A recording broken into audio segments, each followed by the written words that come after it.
ಅಬ್ಬಬ್ಬಾ ನಾಲ್ಕು. ಸರ್ ಏನ್ರಿ ಇದು ಅಬ್ಬಬ್ಬಾ ನಾಲ್ಕು? ಇದ ನಮ್ಮ ಕರ್ನಾಟಕದಾಗ ಇರುವಂತಹ 5 ರಾಷ್ಟ್ರೀಯ ಉದ್ಯಾನವನಗಳನ್ನ ನೆನಪಿಟ್ಟುವಂತ ಟ್ರಿಕ್ಸ್. ಅಂದ್ರ ಅಣಶಿ ರಾಷ್ಟ್ರೀಯ ಉದ್ಯಾನವನ ಉತ್ತರ ಕನ್ನಡ ಜಿಲ್ಲೆ. ಅಂದ್ರ ಬಂಡೀಪುರ ರಾಷ್ಟ್ರೀಯ ಉದ್ಯಾನವನ ಚಾಮರಾಜನಗರ ಜಿಲ್ಲೆ. ಇನ್ನೊಂದು ಅಂದ್ರ ಬನ್ನೇರುಘಟ್ಟ ರಾಷ್ಟ್ರೀಯ ಉದ್ಯಾನವನ ಬೆಂಗಳೂರು ಕಂಡು ಬರ್ತದ. ನಾ ಅಂದ್ರ ನಾಗರಹೊಳೆ ರಾಷ್ಟ್ರೀಯ ಉದ್ಯಾನವನ ಮೈಸೂರ ಮತ್ತು ಕೊಡಗು ಈ ಪ್ರದೇಶದಾಗ ಕಂಡು ಬರ್ತದ. ಅಂದ್ರ ಕುದುರೆಮುಖ ರಾಷ್ಟ್ರೀಯ ಉದ್ಯಾನವನ ಚಿಕ್ಕಮಗಳೂರು ಜಿಲ್ಲೆ ಒಳಗೆ ಕಂಡು ಬರ್ತದ. ಇನ್ನ ಈ 5 ರಾಷ್ಟ್ರೀಯ ಉದ್ಯಾನವನಗಳ ವಿಶೇಷತೆಯನ್ನು ತಿಳಿದುಕೊಳ್ಳೋಣ.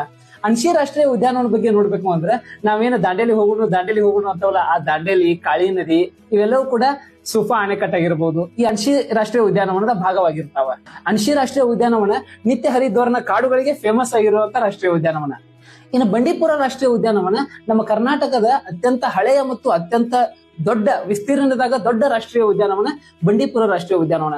1973 ಬಂಡೀಪುರ ರಾಷ್ಟ್ರೀಯ ಉದ್ಯಾನವನವನ್ನ ಹುಲಿ ಸಂರಕ್ಷಣಾ ಪ್ರದೇಶ ಅಂತ ಹೇಳಿ ಘೋಷಣೆ ಕೂಡ ಮಾಡ್ಯಾರ.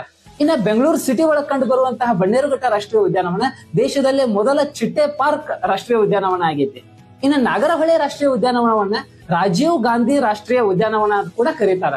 ಇನ್ನು ಕುದುರೆಮುಖ ರಾಷ್ಟ್ರೀಯ ಉದ್ಯಾನವನ ಟ್ರೆಕ್ಕಿಂಗ್ ಮಾಡಾಕ, ಜಲಪಾತಗಳಿಗೆ ಫೇಮಸ್ ಆಗಿರುವಂತ ರಾಷ್ಟ್ರೀಯ ಉದ್ಯಾನವನ.